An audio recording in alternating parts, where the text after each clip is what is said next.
One more round of applause. Yeah. And tonight we've got a really talented, amazing, demonic performer.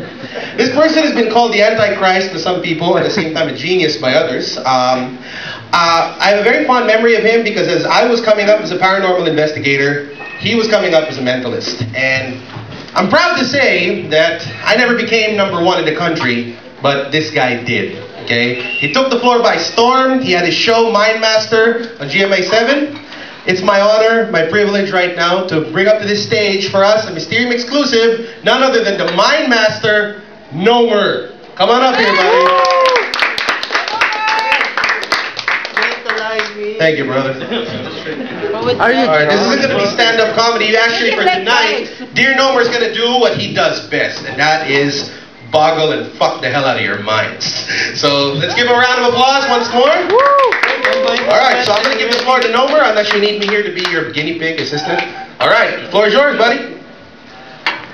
Hi, good evening, everyone. Yeah, I don't know how to start this show because normally must prepare, but let's try to do this like a jazz musician. Like I'll do it as I go along. So I want to start my performance as random as I can. I happen to have a paper ball. I'm gonna throw it behind me, tapos whoever catches it will stand up and will be joining me up on stage. All right? So mas random, di ba?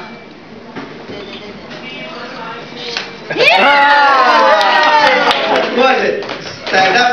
Stay right where you are for now. A moment for a picture. Okay.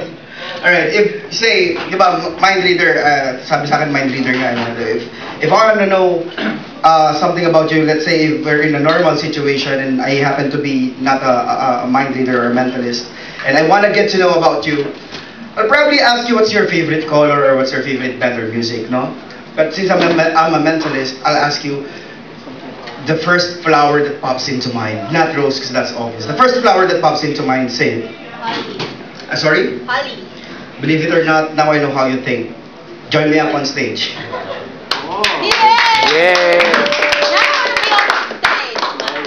Now I know how you think, believe it or not. Right? I want to be on stage. Sit down. And then I'll give the other mic to you. Right? Perfect. All the people naman Alright. In a moment, I'll ask you to close your eyes. In a moment. Okay. Are you good with your imaginations? Yes. Okay. Alright, nice. Yeah.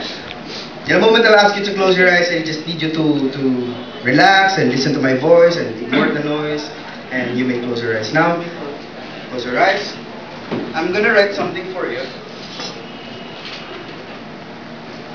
And guys, this is going to be my target, so shh, tahimik lang.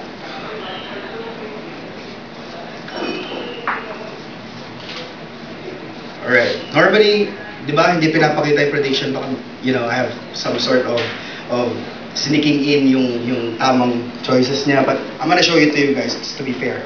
That's my target. Shh. Alright?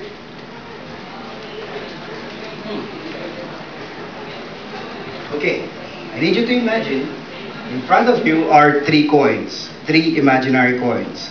5 peso coin, 1 peso coin, and 25 centavo coins. 5, 1, and 25 centavo coin. Alright? Now, with your left hand, take any coin. Yes, gesture through it. Okay, what is that? 5 peso coin. Toss it. Did it land heads or tails? Head. Ladies and gentlemen. Right, I'm sorry. Whoa! Whoa! I like it. Do you still have the paper ball? No, it's there. Sige. Asan yung paper ball? More. I think it's there, dodgy. Wow, okay. Alright. Dodgy ito naman. Sige, you may go back to your seat now. Sige.